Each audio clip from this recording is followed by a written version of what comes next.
Hello दोस्तों, नमस्कार। कैसे हैं आप सब दोस्तों। जैसा कि आप सभी को पता है कि हम आपके लिए मध्य प्रदेश पटवारी भर्ती 2023 के जो नोटिफिकेशन जारी हो चुका है उसके लिए शानदार मध्य प्रदेश सामान्य ज्ञान की एक सीरीज चला रहे हैं। और आज की क्लास बहुत ज़्यादा इंपॉर्टेंट होने वाली है क्योंकि आज हम उन क्वेश्चनों को आपके साथ डिस्कस करेंगे जो आपके पटवारी के एग्जाम में पहले पूछी जा चुकी हैं और उन क्वेश्चनों पर भी डिस्कस करेंगे जिनकी आने की पूर्ण संभावना बनती है। तो आइए एक बार फिर से देर ना करते हुए आपका फिर से स्वागत है हमारे CPCT एंड MP एग्जाम में। मेरा नाम है मोहसिन। आज का पहला क्वेश्चन आपकी स्क्रीन पर देख रहे होंगे दोस्तों। गौंड जनजाति के प्रमुख देवता कौन है? तो बूढ़ा देव है। कौन है? बूढ़ा देव है, ठाकुर देव है एवं दूल्हा देव है। तो कई बार एग्जाम में क्वेश्चन आता है दोस्तों कि बताइए इनमें से गौंड जनजाति के देवता कौन है? तो बूढ़ा देव है। या बूढ़ा देव किस जनजाति के देवता हैं? तो गौंड जनजाति के देवता हैं। ठाकुर देव गौंड जनजाति के देवता हैं और दूल्हा देव ये भी हमारे गौंड जनजाति के देवता हैं। ओके ना। अब थोड़ा सा और अगले पॉइंट की तरफ चलते हैं। पॉइंट है हमारा, गौंड जनजाति में दूध लौटावा प्रथा प्रचलित है, अर्थात गौंड जनजाति में मामा एवं बुआ की लड़की से विवाह करना श्रेष्ठ माना जाता है। ठीक ना। तो आपको पता होना चाहिए। अब चलते हैं अपने अगले क्वेश्चन की तरफ। अगला जो क्वेश्चन हमारा मध्य प्रदेश की सबसे बड़ी जनजाति भील है। याद रखना, कई बार आपके एग्जाम में आया हुआ क्वेश्चन है। मध्य प्रदेश की सबसे बड़ी जनजाति कौन सी है? भील है। मालवा तथा निमाड़ में मुख्य रूप से पाई जाती है। तो मध्य प्रदेश में कहाँ कहाँ पाई जाती है भील जनजाति? तो हमारे मालवा और निमाड़ में मुख्य रूप से पाई जाती है। अब चलते हैं अगले क्वेश्चन की तरफ। अगला जो क्वेश्चन हमारा, भील जनजाति की भाषा भीली होती है जो राजस्थानी और गुजरात एवं मराठी का मिश्रित रूप होता है। ओके ना।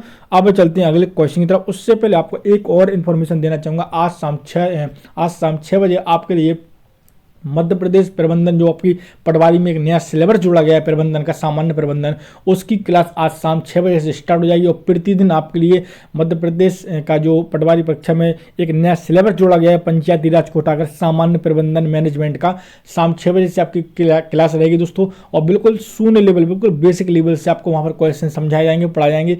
शाम 6 बजे हमारी प्रबंधन की क्लास देखना ना भूलिए दोस्तों।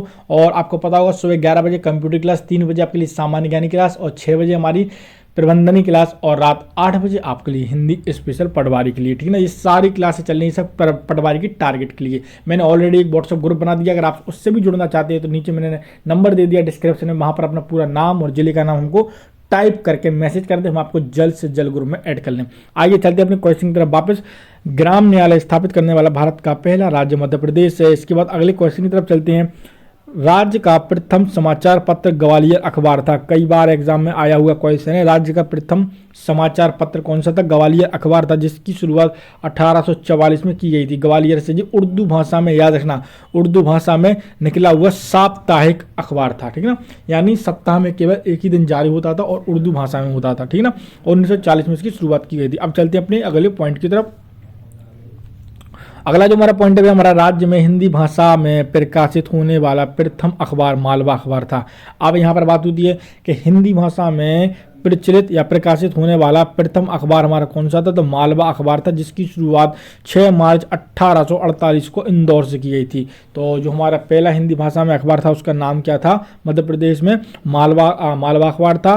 और इसकी शुरुआत कब की गई थी? तो 6 मार्च 1848 को की गई थी इंदौर से।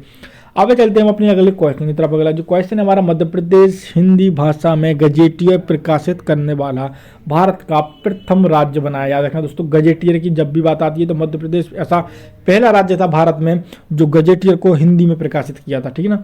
अब चलते हैं अपने अगले क्वेश्चन की तरफ।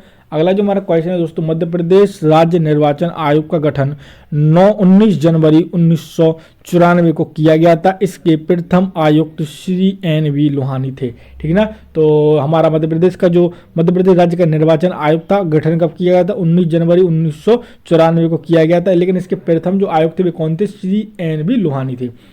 चलते हैं अपने अगले क्वेश्चन की तरफ। अगला क्वेश्चन हमारा, जाबाली ऋषि की तपोभूमि के नाम पर ही जगह का नाम जबलपुर पड़ा था। तो कई बार एग्जाम में आया हुआ क्वेश्चन है, बताइए किसके नाम पर जबलपुर शहर का नाम रखा गया है? तो जाबाली ऋषि के नाम पर। किसके नाम पर?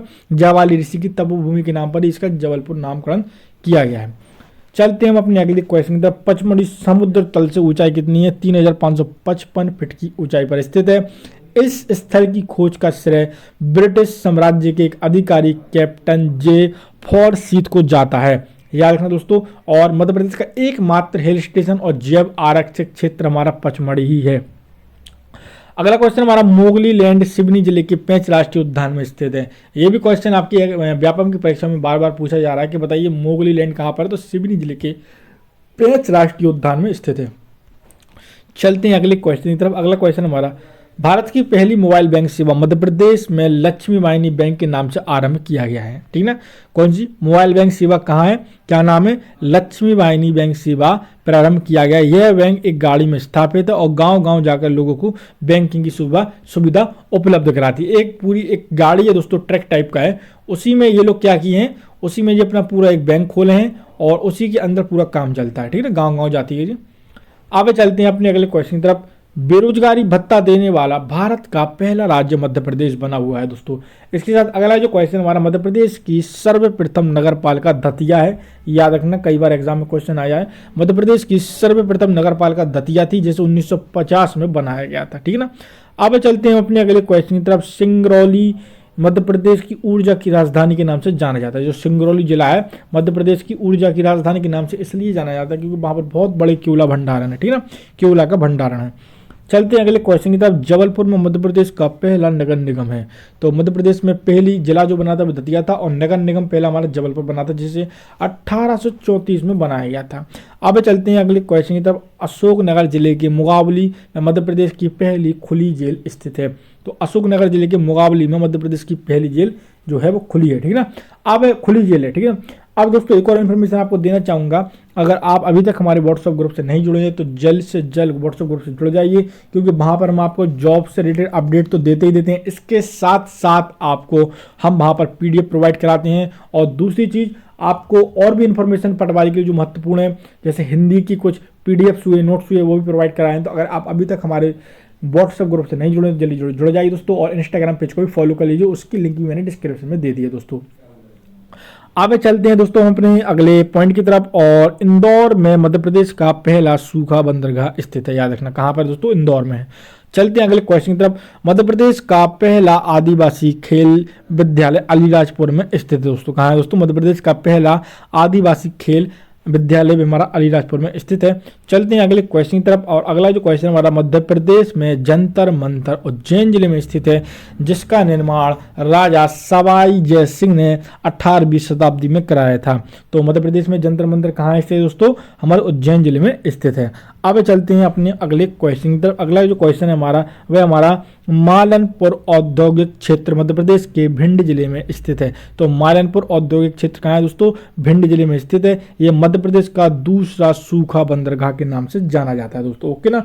अब चलते हैं हम अपने अगले क्वेश्चन की तरफ। और अगला जो क्वेश्चन है हमारा वह हमारा, कर्मा लोक नृत्य को गोंड और बैगा जनजाति के लोगों द्वारा किया जाता है। जो कर्मा लोक नृत्य दोस्तों वह हमारे गोंड और बैगा जनजाति के लोगों द्वारा किया जाता है। थोड़ा सा और आगे की तरफ चलते हैं और अपना अगला क्वेश्चन देख लेते हैं। अगला क्वेश्चन है, बाबा साहबुद्दीन औलिया का उर्स मेला प्रति वर्ष फरवरी महीने में नीमच में लगता है। तो आपको पता होना चाहिए बाबा साहबुद्दीन का जो मेला लगता है वह प्रति वर्ष कहाँ लगता है, नीमच में लगता है। चलते हैं अगले क्वेश्चन की तरफ। सिप्री के नरवर का किला राजा नल और रानी दमयंती की राजधानी रहा है। कई बार एग्जाम में जो क्वेश्चन ही पूछा गया है कि सिप्री के नरवर का किला राजा नल और रानी दमयंती की राजधानी रहा है। अब इसके बाद चलते हैं अगली क्वेश्चन की तरफ। जहाज महल, हिंडोला महल तथा रानी रूपमती महल, बाज बहादुर महल, ये सारे के सारे महल हमारे मांडू में स्थित हैं दोस्तों। तो जहाज महल, हिंडोला महल और रानी रूपमती महल, बाज बहादुर महल, ये सारे के सारे हमारे मांडू में स्थित हैं। अब चलते हैं अगले क्वेश्चन की तरफ। मध्य प्रदेश का लोक सेवा आयोग का गठन 1956 में हुआ था। इसके प्रथम अध्यक्ष BD रेगे थे दोस्तों। कौन थे, BD रेगे थे। तो लोक सेवा आयोग का गठन कब किया गया था, 1956 में किया गया था, और अध्यक्ष कौन है, BD रेगे हैं। अब इसके बाद अगला क्वेश्चन है, अलाउद्दीन खां समारोह सतना जिले के महर में आयोजित किया जाता है। एक संगीत समारोह है, याद रखना दोस्तों ये, और अलाउद्दीन खां समारोह के नाम से जाना जाता है। सतना जिले के महर में इसको आयोजित किया जाता है। अगला क्वेश्चन हमारा, गणेश शंकर विद्यार्थी सम्मान पत्रकारिता के क्षेत्र में दिया जाता है। तो गणेश शंकर जो विद्यार्थी सम्मान है किसके क्षेत्र में दिया जाता है, तो पत्रकारिता के क्षेत्र में दिया जाता है। अगले क्वेश्चन की तरफ चलते हैं, लेकिन उससे पहले दोस्तों आपसे रिक्वेस्ट है कि अगर आप हमारे चैनल पर नए हैं तो प्लीज़ दोस्तों हमारे चैनल को सब्सक्राइब कीजिए, बेल आइकन को ऑन कीजिए ताकि क्लास का नोटिफिकेशन सबसे पहले आपके पास पहुंचे दोस्तों। तो आइए चलते हैं अगले क्वेश्चन की तरफ। आदिवासियों के जननायक टंट्या भील का जन्म 1842 में खंडवा जिले में हुआ था। इन्हें आदिवासियों का रॉबिन हुड भी कहा जाता था। तो आदिवासियों का जननायक टंट्या भील को नाम सॉरी दोस्तों, फिर से क्वेश्चन रिपीट कर देते हैं। आदिवासियों के जननायक टंट्या भील का जन्म 1842 में खंडवा जिले में हुआ था। इन्हें आदिवासियों का रॉबिन हुड के नाम से भी जाना जाता या कहा जाता था। अगले क्वेश्चन की तरफ चलते हैं दोस्तों। उज्जैन के मंगलनाथ को पृथ्वी का केंद्र माना जाता है। तो उज्जैन के मंगलनाथ को पृथ्वी का केंद्र माना जाता है। इसके साथ अगला क्वेश्चन हमारा, ओरछा की स्थापना कब की गई थी? तो ओरछा की स्थापना 1531 में राजा रुद्र प्रताप ने की थी। किसने की थी? राजा रुद्र प्रताप ने इसकी स्थापना की थी ओरछा की। और ओरछा किस नदी के किनारे बसा हुआ है? तो बेतवा नदी के किनारे ओरछा बसा हुआ है। और अब जिला कौन सा लगता है? निवाड़ी लगता है। क्यों? क्योंकि अब मध्य प्रदेश से अलग होकर निवाड़ी नया जिला लग गया है, बन गया है दोस्तों, इसलिए अब निवाड़ी जिले के अंतर्गत ओरछा आता है बेतवा नदी के किनारे। और स्थापना किसने की थी इस शहर की? 1531 में राजा रुद्र प्रताप ने की थी। बुंदेलों की राजधानी भी रहा है। अब चलते हैं अगले क्वेश्चन की तरफ दोस्तों। अगला जो क्वेश्चन हमारा, गुप्त शासकों द्वारा निर्मित बाघ की गुफाएं धार जिले में स्थित हैं। तो गुप्त शासकों के द्वारा जो बाघ की गुफाएं वे कहाँ है? धार जिले में स्थित हैं। इसके साथ अगले क्वेश्चन की तरफ चलते हैं दोस्तों। सिवनी के दुर्गा शंकर मेहता ने 1930 में नमक सत्याग्रह के समय गांधी चौक पर नमक बनाकर सत्याग्रह किया था। अगले क्वेश्चन की तरफ चलते हैं। कर्क रेखा मध्य प्रदेश के 14 जिलों से होकर गुजरती है। वे जिले कौन कौन से हैं? आइए एक एक करके जान लेते हैं। उज्जैन, राजगढ़, सीहोर, आगरमालवा, रतलाम, भोपाल, और इसके बाद दोस्तों विदिशा, रायसेन, सागर, जबलपुर, कटनी, दमोह और उमरिया, शहडोल, इतने जिलों से होकर कर्क रेखा गुजरती है। अगले क्वेश्चन की तरफ चलते हैं दोस्तों। मध्य प्रदेश राज्य की सबसे कम सीमा गुजरात से तथा मध्य प्रदेश की सबसे अधिक सीमा उत्तर प्रदेश से लगती है। अब चलते हैं अपने अगले क्वेश्चन की तरफ दोस्तों। और अगला क्वेश्चन हमारा, मध्य प्रदेश की नदियों का मायका कहा जाता है, सबको पता है। और चूलिया जलप्रपात चंबल नदी पर स्थित है। इसकी ऊंचाई 18 मीटर दोस्तों, ठीक ना। अब अगले क्वेश्चन की तरफ चलते हैं। मध्य प्रदेश का प्रमुख केवला क्षेत्र सोहागपुर, शहडोल जिले में स्थित है। चलते हैं अगले क्वेश्चन की तरफ। मध्य प्रदेश का सबसे लंबा राजमार्ग मुंबई आगरा राष्ट्रीय राजमार्ग 3, ठीक ना। तो मध्य प्रदेश का सबसे लंबा राजमार्ग कौन सा दोस्तों? आगरा मुंबई राष्ट्रीय राजमार्ग 3 है। अब इसी के साथ दोस्तों अपने अगले पॉइंट की तरफ चलते हैं। अगला पॉइंट हमारा, भील शब्द की उत्पत्ति तमिल भाषा के शब्द बिल्लुवर से हुई है, ठीक ना। इसका अर्थ होता है धनुष। लास्ट क्वेश्चन आज का दोस्तों, जंगलों को जलाकर भील जाति के लोग उस भूमि पर कृषि करते हैं, इनके द्वारा की जाने वाली इस प्रकार की कृषि को हम चिमाता कहते हैं। तो उम्मीद है दोस्तों क्लास आपको पसंद आई होगी। और आज शाम 6 बजे प्रबंधन की क्लास देखना मत भूलिए, क्योंकि बिल्कुल बेसिक लेवल से स्टार्ट हो रही है। मिलते हैं कल एक और क्लास के साथ दोस्तों। जब तक के लिए दोस्तों, जय हिंद, जय भारत।